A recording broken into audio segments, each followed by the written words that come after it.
So if your friction coefficient is less than 1, which I think it is for all tires basically, it can be above 1, but for any tire you see on the road, I hate these things, guys.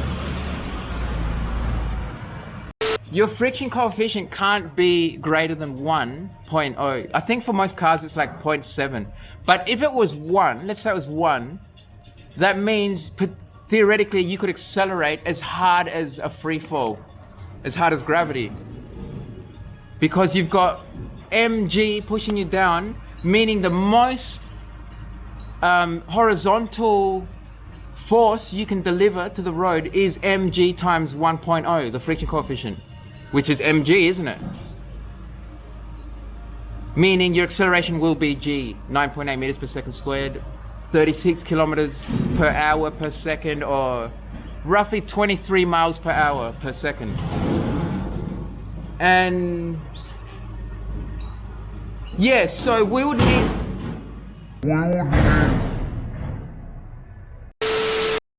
Before we begin, I just want to mention that what inspired me to make this video was this comment I got here from this video, which I had put up like just a few days ago, about top speed and why I think an EUC could go like as fast as a motorbike doing a mono, which is like 200 miles an hour basically. And Ratman Murray mentioned a couple of very interesting points that I hadn't considered. Leaning into the wind, our bodies create an element of lift. And then he says we may actually get blown off the wheel. So in this video, I'm going to go through that and include that in the analysis. And it's very interesting, actually. I had never even thought of these things that come up. And I don't think this is right. I don't think we can get blown off the wheel. And I'm going to explain that using physics. So stick around. It gets more and more interesting. Think about the physics at play. So as you lean forward, right, something is trying to pull you down at that point. Like when you're upright, you're in harmony, let's say. You're just going to stand there. But if you tip forward at all, you're going to slowly want to tip over. Just like, you know, say this thing, for example.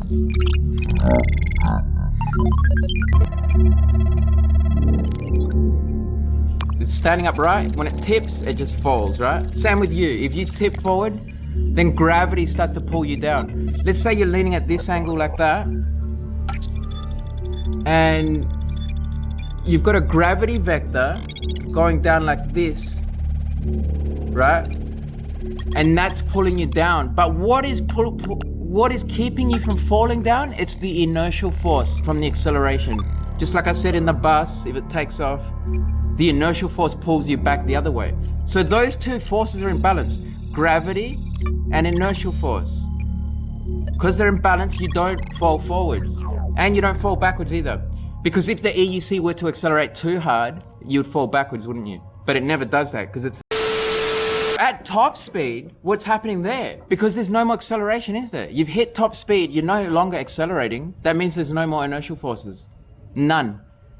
But you're still doing the same kind of thing, aren't you? You're leaning forward in balance. So what is it that's balancing you? What is counteracting the gravity to pull you back when you've got no more inertial force, right? You're not accelerating anymore. It's the wind, guys. How interesting is that? I never even realized that until I read that comment, and then I started to think about this really deeply. And it's the wind resistance. When you're at top speed, you're leaning forward, you've got gravity pulling you down still, that doesn't change, but you've got the wind pushing on your body, keeping you from dropping down. How weird is that? That is literally how it works. I just find that interesting because I never saw it that way. I never understood that the wind is part of the balance equation, right? It's kind of weird, isn't it? Because you often hit like a strong headwind, like a gust of wind, and have you ever felt that? It pulls you back.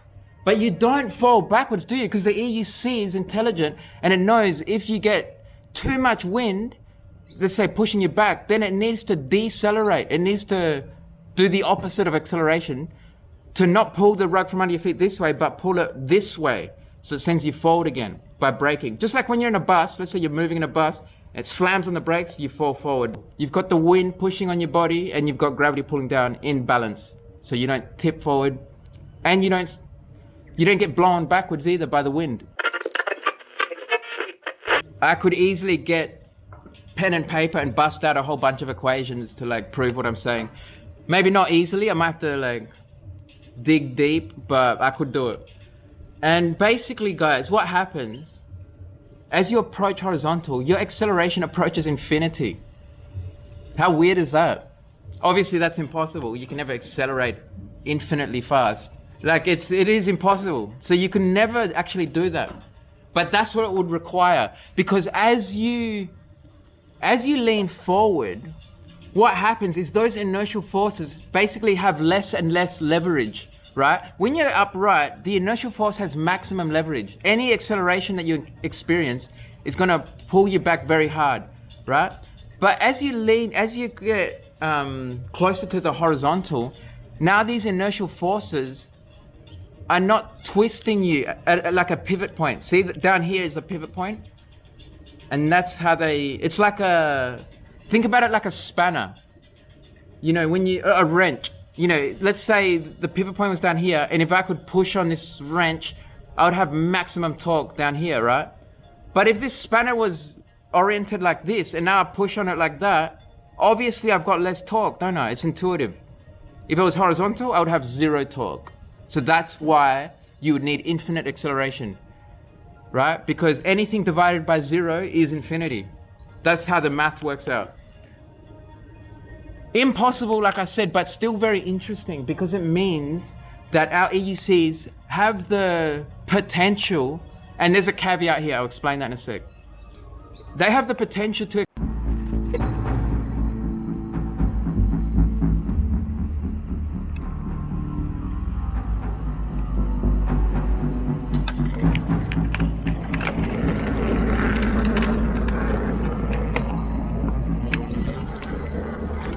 So as you can see, we're at the beach, guys. We're just gonna go up there.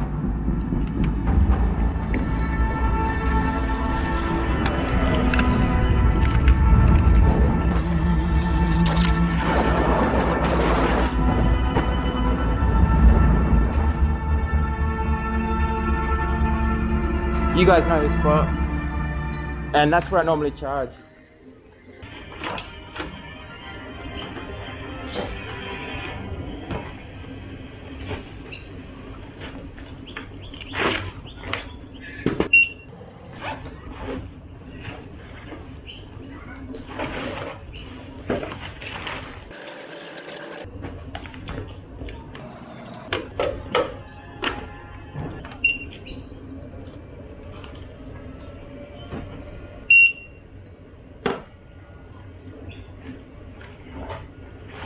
And just so you know, we dropped down to 96 volts. And we're at this really fast spot. The place I never come on my King song because it couldn't make it here and back to my house.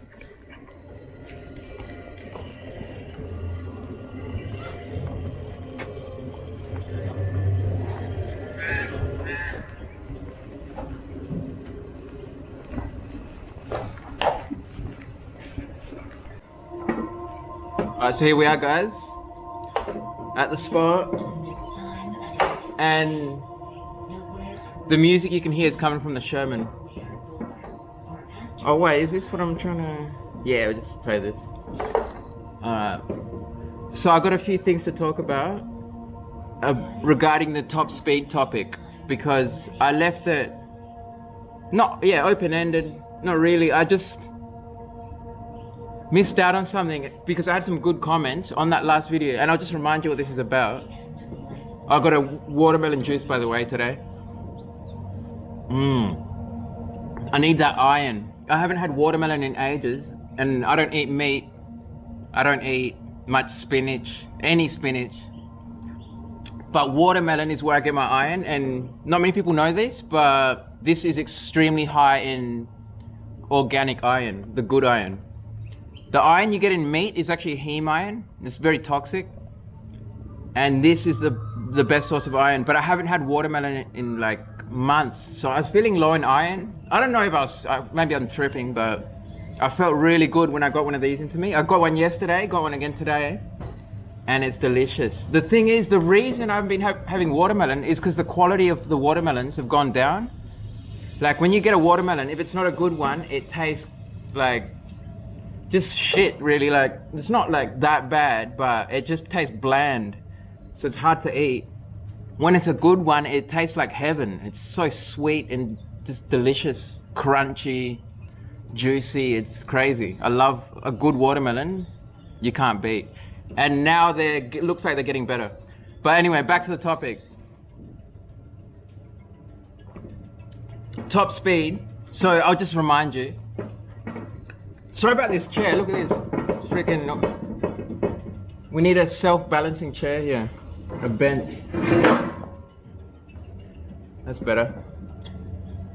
So originally, if we go back a few months, and it's gonna be a hot day. I can feel the sun. Like it's pretty early in the morning. Not super early, but anyway.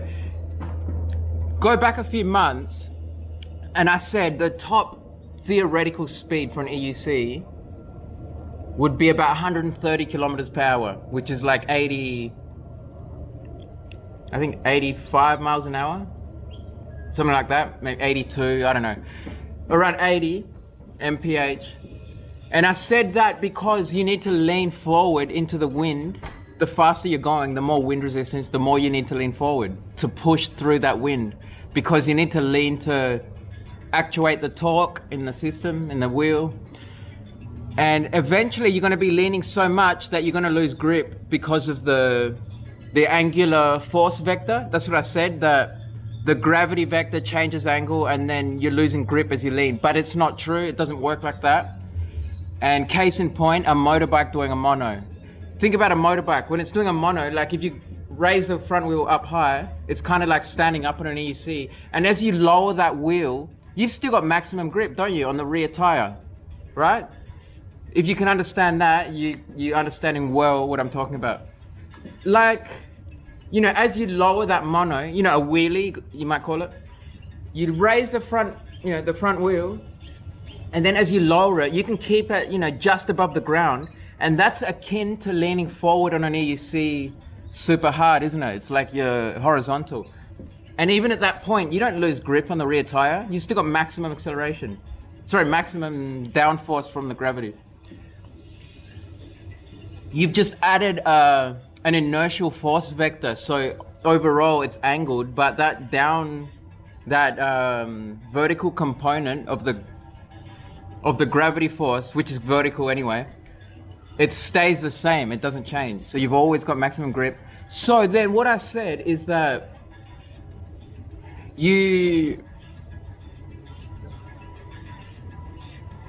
later what I said, like months later, I revised this problem and I said, okay, you've got maximum downforce. That means you can probably go as fast as a motorbike. There's no reason why not, except the power limit. If you had enough power, you should be able to take an EUC up to like 150 miles an hour, around there. And then when I made that video, I got some excellent comments which made me think about it again. And one person said that when you jump out of an aeroplane, your free fall speed is only 120 miles an hour, which is kind of true if you're belly flopping. Like if you spread out your arms and, you know, flatten yourself out, you'll go about 120 miles an hour, which is the slowest you'll go. If you like, what do you call it? Like nosedive, you know, straight down, you can get up to 200 miles an hour, free falling. And they said that you couldn't go any faster than free fall, which is kind of true. It is true, actually. Without extra downforce, you can't go any faster than free fall speed. But free fall speed, like I said, is over 200 miles an hour. So that still means we've got a pretty high limit on these things, on an EUC. But then, what I said was, yes, someone else said something else interesting. It was, let me think.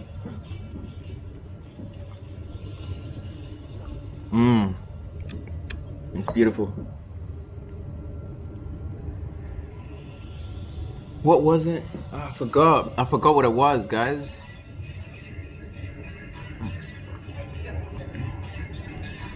You got...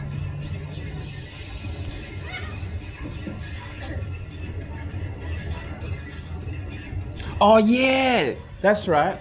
They said that eventually you're gonna get to a point where you've got, like, say you're leaning forward like that, right? You're going that way.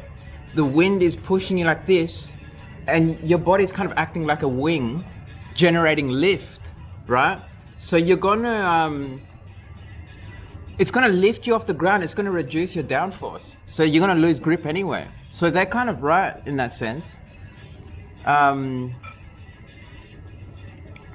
In the sense that you're going to lose grip, but I don't think you're ever going to fly off the EUC, which is what they mentioned. They said eventually you might get to a point where you fly off the EUC, and I don't think that's true. And this is very interesting. Why? It's very like physics related, and I'm going to go into that. It'll take, like, just bear with me. It'll take a few minutes. Basically, finish this. All right, so that's finished. All right, let's think about it, right? Let's think about it. Let's use this green stick. Got a green stick here.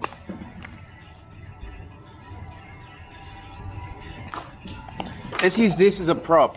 So it's a green stick, and as you lean forward, right?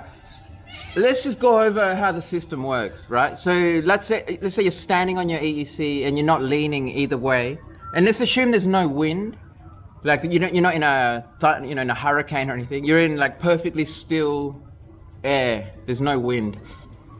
If you stand straight up, you're not going to go anywhere, are you? Assuming you can balance on the thing, you're just going to stand on your EUC, and probably you can't really stand there not moving, so you'll probably just step off. But you're not going to go forward and you're not going to go backwards. You're not going to accelerate either way. If you lean in one direction, let's say this way, you're going to start accelerating in that direction. Why? Because as you lean forward, the EUC itself leans forward because you push on the EUC. The gyroscope in there senses that change in angle, and what it does to try to correct is accelerate the wheel in the right direction by applying the torque in the right direction. And as it does that, it kind of pulls the rug from under your feet and sends you upright. Do you know what I mean? It's like that. Kind of like when you're standing in a bus and you've got no seat, and when the bus takes off, what happens? So it takes off this way, you lean back, then you need to hold on to something, don't you? You need to hold on to the rails. But if you're in that bus and if you lean forward as the bus takes off, you can do it so you don't need to hold on to anything. If you lean forward at the exact angle, it doesn't have to be so exact, but at a good angle there, you can hold it, right? I do that sometimes in the bus. I haven't had to catch a bus in a while, but that's how the EUC works, right? And think about what's happening here. Think about the physics at play. So as you lean forward, right, something is trying to pull you down at that point. Like when you're upright, you're in harmony, let's say. You're just going to stand there. But if you tip forward at all, you're going to slowly want to tip over. Just like, say this thing, for example.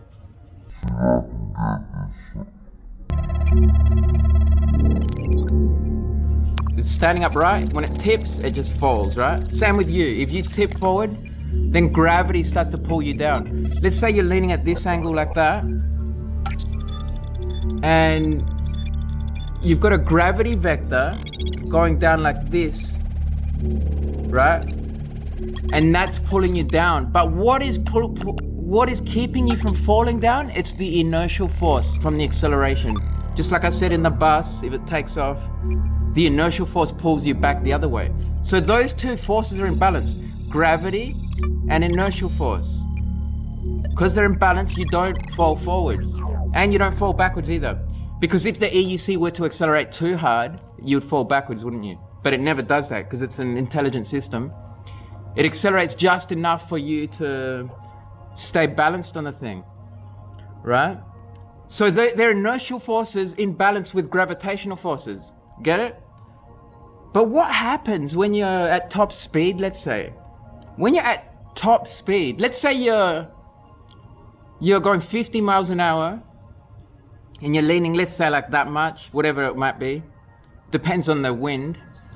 Like if you've got a strong headwind, you're gonna have to lean more.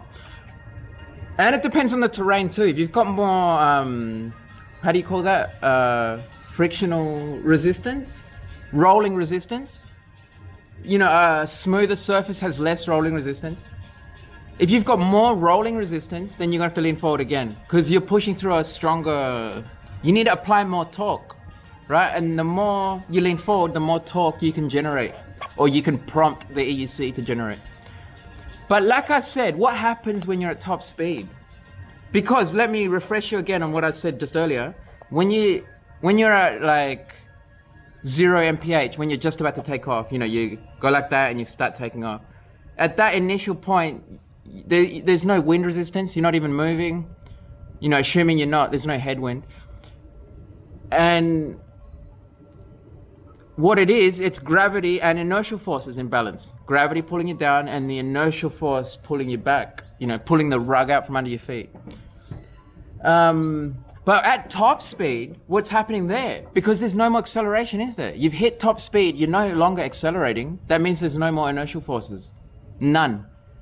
But you're still doing the same kind of thing, aren't you? You're leaning forward in balance. So what is it that's balancing you? What is counteracting the gravity to pull you back when you've got no more inertial force, right? You're not accelerating anymore. It's the wind, guys. How interesting is that? I never even realized that until I read that comment, and then I started to think about this really deeply. And it's the wind resistance. When you're at top speed, you're leaning forward, you've got gravity pulling you down still, that doesn't change, but you've got the wind pushing on your body, keeping you from dropping down. How weird is that? That is literally how it works when you're at top speed. And at any speed, like at any constant speed, like you don't have to be at top speed. Let's say you're going 20 miles an hour and you're no longer accelerating, you're just keeping that constant speed. At that point, you're probably leaning less because it's not as fast, but it's the same deal. You've got the wind pushing on your body and you've got gravity pulling down in balance. So you don't tip forward and you don't get blown backwards either by the wind because it's in balance, right? And then think about what happens in between those 2 points, in between like 0 miles an hour and top speed, let's say. Because like I said, at 0 miles an hour, there's no wind resistance and there's maximum inertial forces, right? At top speed, you've got maximum wind resistance and 0 inertial forces. It's the inverse. But what happens in between?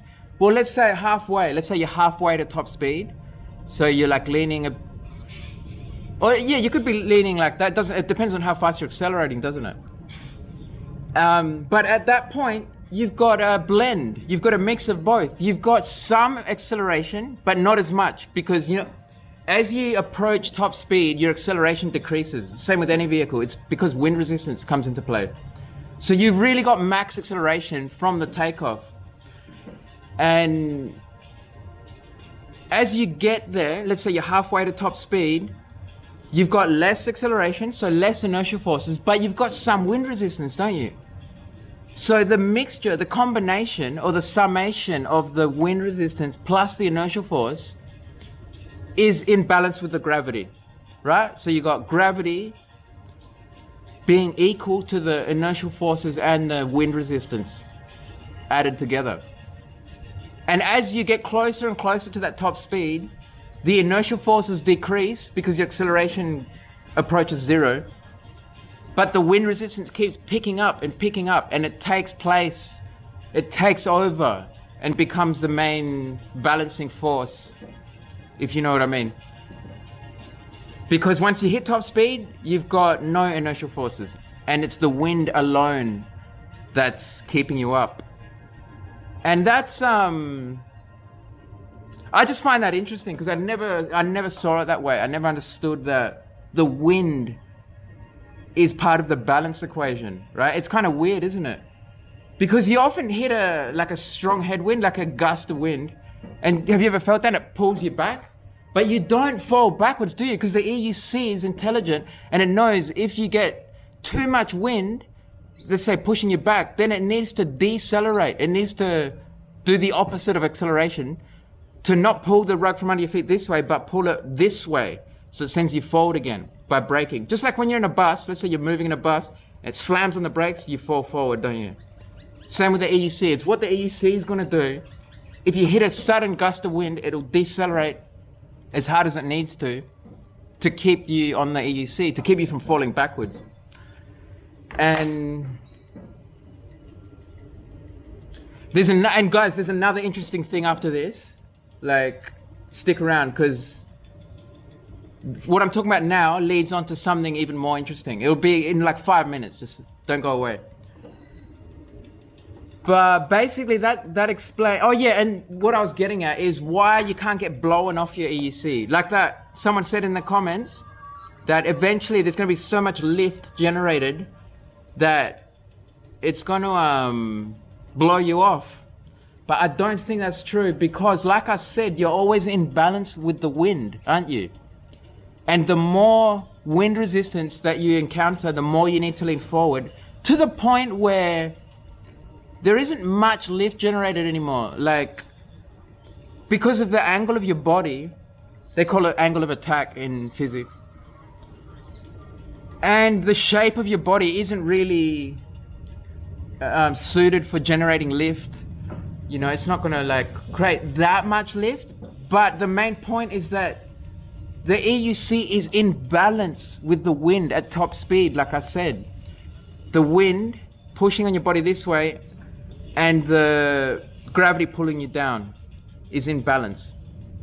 But you're going to be losing grip. So that's where they've got a good point. Because if there's any lift generated, it's lifting your wheel off the ground, isn't it? Which is making your downforce less. Because normally you've got a downforce equal to mg, mass times gravity. That's your downforce. Which is like, oh, it depends how much you weigh, doesn't it? You and your EUC combined. So as you get lift, then you're taking away from that mg, the total downforce, because the max downforce you can get is from gravity. We don't have like wings to push us down. You could, I guess, you know, you could. It wouldn't do much though. You don't have much space for like a big wing. You could have a big wide one, I guess, but it would be silly, wouldn't it? But yeah, what I'm thinking is that you can't get blown off the EUC because of that balancing equation. Like, if you were to start getting blown off, like let's say if the wind started to pull you up like that and back off the EUC, you know, eventually you'll just go off the EUC. But before that even happens, the EUC starts braking. It starts to decelerate. So it's going to send you forward again, isn't it? The inertial force of the braking. So I don't think you can get blown off, guys, to be honest. Not like that. I think the only thing that can happen is you lose enough downforce where the wheel will start slipping. Because think about it, at a high speed, when you're going like, let's say you could go 150 miles an hour. At that kind of speed, you need a lot of grip to deliver the power you need to the road. To deliver the linear force, because when you drive any wheeled vehicle, you're basically transferring rotational force into linear force. So you're transferring torque into force. And the way you deliver that force to the road is with grip.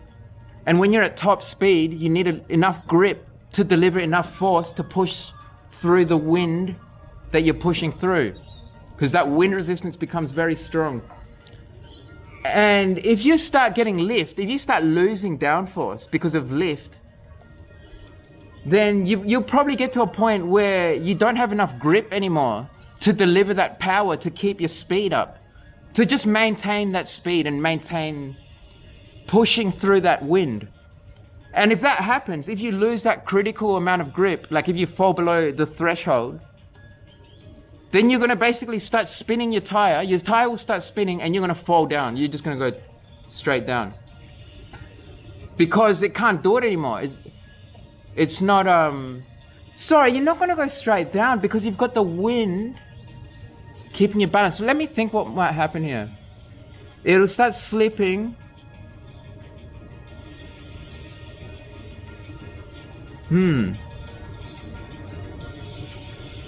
I think, to be honest, guys, you just lose control, and you could maybe either go down or up, to be honest. Because let's say if you slow down a little bit, then you're no longer, yeah, I think you're most likely to go down. Because let's say you slow down a bit because of that loss in power delivery to the road. Now, and just remember what I said earlier, when you're at top speed, you're in balance. The wind going this way and gravity pushing you down. So that keeps you at a fixed angle. It keeps you from going down or backwards. And if you lost any of that speed, now you haven't got enough wind pushing on your body to keep you from falling down. So you'll just fall down, probably slowly. Like you wouldn't just go bang hard, you would just like flop down. That's what I reckon would happen, but hard to be sure. You might go backwards, who knows. But the next topic is about what happens, and this is what I said was the interesting part. Let me check the time. It's 22 minutes, all right, not too bad. All right, if you're on your EUC and you want to take off, you want to accelerate, what do? Like I said, and like we all know, you lean forward, don't you? And the harder you lean forward, the harder you accelerate, right? And what I want to talk about now is what happens as you approach horizontal. Because you can never lean forward that much, can't you? If you're leaning like that, you'd basically be laying down flat on your face, basically. And the most we can do is approach horizontal. What happens as we approach it? I mean, theoretically, you might be able to get to a horizontal point, but at that point anyway, you've got no force on your pedals and you're just going to go down anyway. Do you know what I mean? Because the pedals will be like vertical at that point and your feet will be like this. So they're just going to slide down, right? But what I want to talk about is what happens as you approach that. Because like I said, the harder you lean forward, the faster you accelerate. And oddly enough, guys, and I looked at the mathematics, I actually analyzed this. I got down and I didn't put pen to paper, but I thought about it really hard. And I did like mechanical engineering, for anyone that doesn't know. Like I could easily get pen and paper and bust out a whole bunch of equations to like prove what I'm saying. Maybe not easily, I might have to like dig deep, but I could do it. And basically, guys, what happens as you approach horizontal, your acceleration approaches infinity. How weird is that?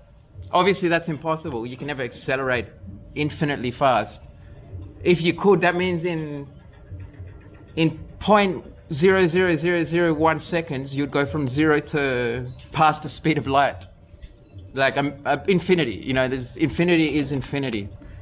You'd get to infinite speed in infinitesimal small amounts of time. Like it is impossible. So you can never actually do that. But that's what it would require. Because as you lean forward, what happens is those inertial forces basically have less and less leverage, right? When you're upright, the inertial force has maximum leverage. Any acceleration that you experience is going to pull you back very hard, right? But as you get closer to the horizontal, now these inertial forces are not twisting you at like a pivot point. See, down here is the pivot point, and that's how it's like think about it like a spanner.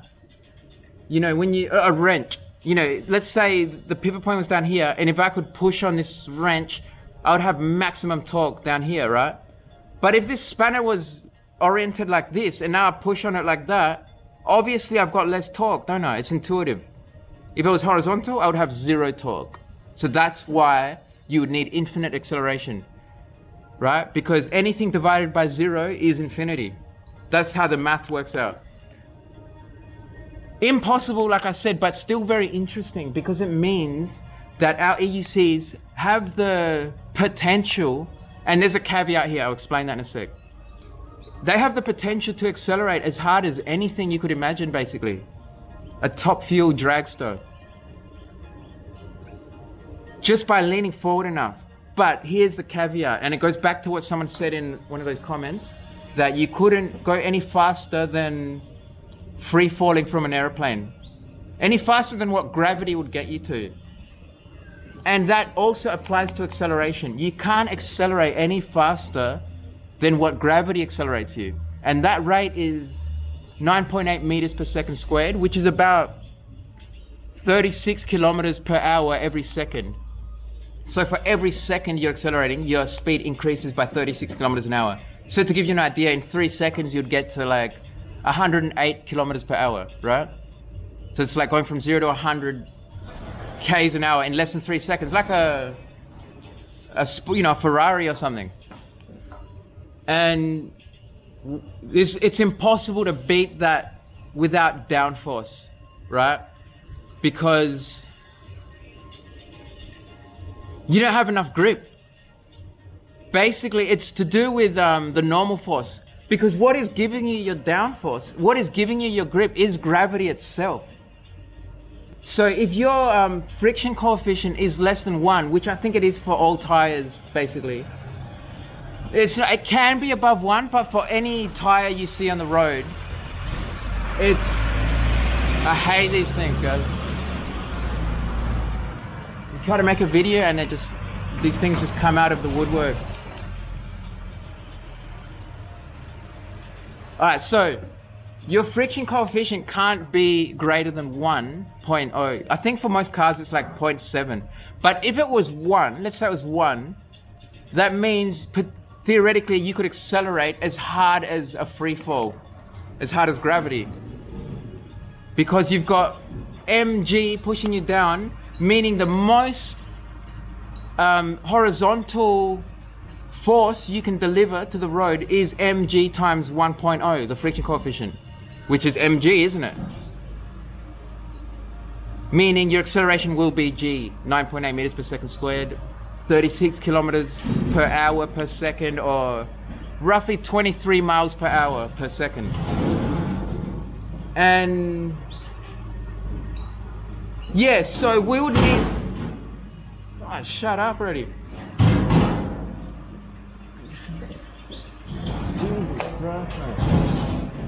Anyway, we'll wait for this thing to finish, guys. Jeez. And I was gonna talk about how this could take off like a rocket in a sec, so good timing. Oh, just had a face plant.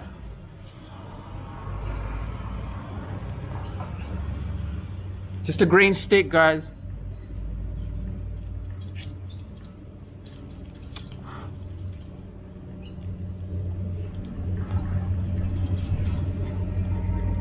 If you lean forward enough, you take off like a rocket, see?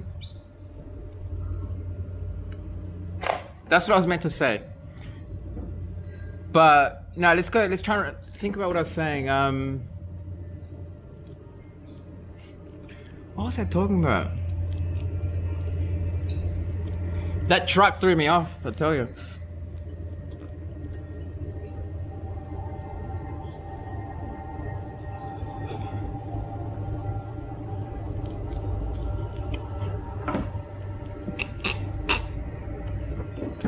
I remember now. Oh, damn. And I don't normally smoke, guys. This is like a one-off thing for me. I just thought I'd pick up this green stick. Just for this episode, really. God damn it. That's the mechanic. Hey, yeah, actually, I ended up getting that bolt off myself. So, yeah, thanks for calling anyway. You know, I might call you soon, though, about the van, because I still want to eventually do the... What is it, the gasket seal? So, yeah, exactly. And the handbrake as well, but I'll do the gasket first. Yeah, I'll give you a call, though, like, when I'm ready, and then we'll get the job done. Alright, thanks, man. See ya. That's like another, you know, I told you the bolt got stripped on my K16X. I rang this mechanic first, like this is my like main mechanic, and he was like interstate, so he couldn't do it. But then I found this other mechanic like really close to my house, and they only charged me $5 for the job, so I reckon I found a good mechanic there too. Anyway, what I'm talking about is how you can approach infinite acceleration as you lean forward and approach horizontal. You can never get to horizontal, so you can never get to infinite acceleration. But to explain it again, the only way you could actually maintain a horizontal lean angle without hitting the road, you know, like let's say you're just above the road, is with infinite acceleration. It's a theoretical concept that's not really, I mean, it doesn't make sense, but the mathematics, within the mathematics, it does make sense. It's not physically possible though. But as you approach it, you approach, like I said, infinite acceleration. So you could get to extreme accelerations beyond belief. But to actually accelerate that hard, you need enough grip, because you need to deliver tremendous amounts of power to the road. And to get that kind of grip, you need extra downforce.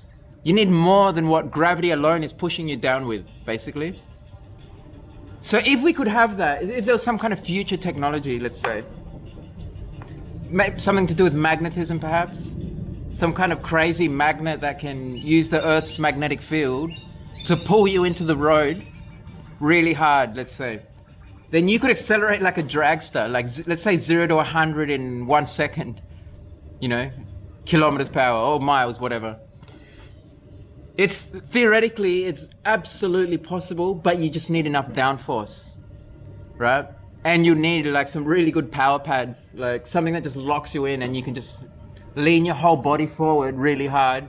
You probably need to put like a bowling ball on your head, so you've got like, you're more top heavy, because if you're more top heavy, you can apply more torque onto the EUC, right? Because you got more weight up top. Just like think about a spanner, let's say like at this angle, if I put the weight here, it's maximum torque, isn't it, right? If you only put it here, less torque, less leverage.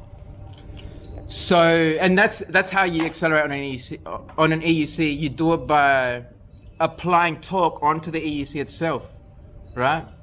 When you lean forward. So yeah, it's probably possible. I mean, it is possible, you just need enough downforce.